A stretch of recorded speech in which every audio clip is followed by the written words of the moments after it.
नमस्ते फेरि आज हामी बुझ्न कोसिस गर्नेछौँ कसरी कुनै पनि औषधि उत्पादन कच्चा मालबाट बिरामीहरूको लागि तयार औषधि उत्पादन चरणमा आउँछ। यो बुझ्नको लागि म तपाईलाई एउटा उदाहरण दिन्छु।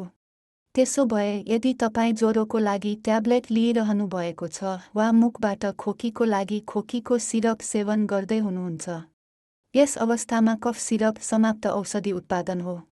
अब उही उदाहरणसँग जारी राख्दै स्ट्रबेरी स्वाद र सिरपको रङ्ग बाहेक सिरपमा एक रसायन हुन्छ जसले खोकी निको पार्छ। यो रसायन सक्रिय औषधि घटक हो। यस रसायनलाई छोटोमा फआ भनिन्छ। साथै प्रायःमा यसलाई पूर्ण रूपमा वा औषधि पदार्थ भनिन्छ। हामी तपाईलाई यो बुझ्न चाहन्छौँ कि वा एक मात्र रसायन हो जसले रोगलाई निको पार्छ। यसलाई सजिलै उपभोगयोग्य बनाउन थपिएको सबै कुरा एक एडिटिभ हो। याद गर्नुहोस्, यो रसायन पहिले उत्पादन हुनेछ, त्यसैले पहिलो चरण निर्माण हुनेछ। यस सिरपमा मिसाइएका अन्य रसायनहरू, चाहे यो रसायन स्वादको लागि प्रयोग गरिएको हो वा रसायनको गन्धलाई मास्क गर्न वा सेल्फ लाइफ बढाउनको लागि, यी सबै अतिरिक्त रसायनहरूलाई एक्सेपिएन्ट्स भनिन्छ। सरल शब्दमा भन्नुपर्दा वा एक्सेपिएन्ट्ससँग थपिएको छ जसलाई औषधि उत्पादन भनिन्छ। यस चरणमा औषधिलाई अन्तिममा प्याक गरी लेबल गरिएको छैन। सक्रिय औषधि अवयव सिरपको कुल मात्राको दशांश हुन सक्छ। बाँकी 90%लाई मौखिक रूपमा उपभोगयोग्य बनाउन विभिन्न कारणले रसायन थप्न सकिन्छ। सामान्य शब्दमा एक्सेपिएन्ट शब्दलाई सरल बनाउनको लागि यो जस्तो सुनिन्छ: केही अतिरिक्त वा केही बाहिरी प्रकारको पदार्थ यसलाई सजिलो तरिकामा उपभोगयोग्य बनाउन थपिन्छ। ट्याब्लेट र क्याप्सुलको मामलामा हामी बाइन्डर्स प्रयोग गर्नेछौँ। हो, एक बाइन्डर ट्याब्लेट फारममा औषधि बाँध्न सरल शब्दहरूमा। त्यसैले एक्सेपिएन्ट्स र बाइन्डर्स सबै प्रकारका औषधिहरूमा लागू हुन्छ। हामीले कफ सिरप र ट्याब्लेटको बारेमा कुरा गर्यौं। यो इन्जेक्सन र सबै प्रकारका औषधिहरूमा लागू हुन्छ।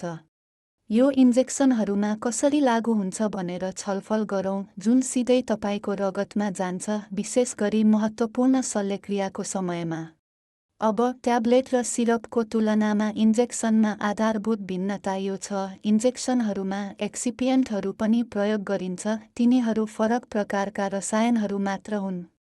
विभिन्न प्रकारका रसायनहरू प्रयोग गरिन्छ एक्सिपिएन्टको रूपमा, केवल एक अर्कालाई द्रुत रूपमा धेरै रसायनहरू घुलनशील बनाउन र तपाईको शरीरमा औषधिहरू अवशोषण गर्न मद्दत गर्न। अब हामी समाप्त औषधि उत्पादन चरणमा जाँदैछौँ। यसलाई सरल तरिकाले बुझ्न, पहिलो चरणमा हामीले बनाउन केही रसायनहरू मिसायौँ, औषधि पदार्थ। त्यसपछि तयार हुन्छ र एक्सेपिएन्ट्ससँग मिसाएर उपभोगयोग्य औषधि बनाउनको लागि यो प्रक्रियाको चरणलाई वा औषधि उत्पादन चरण भनिन्छ। यस चरणमा अन्तिममा प्याक र लेबल गरिएको छैन।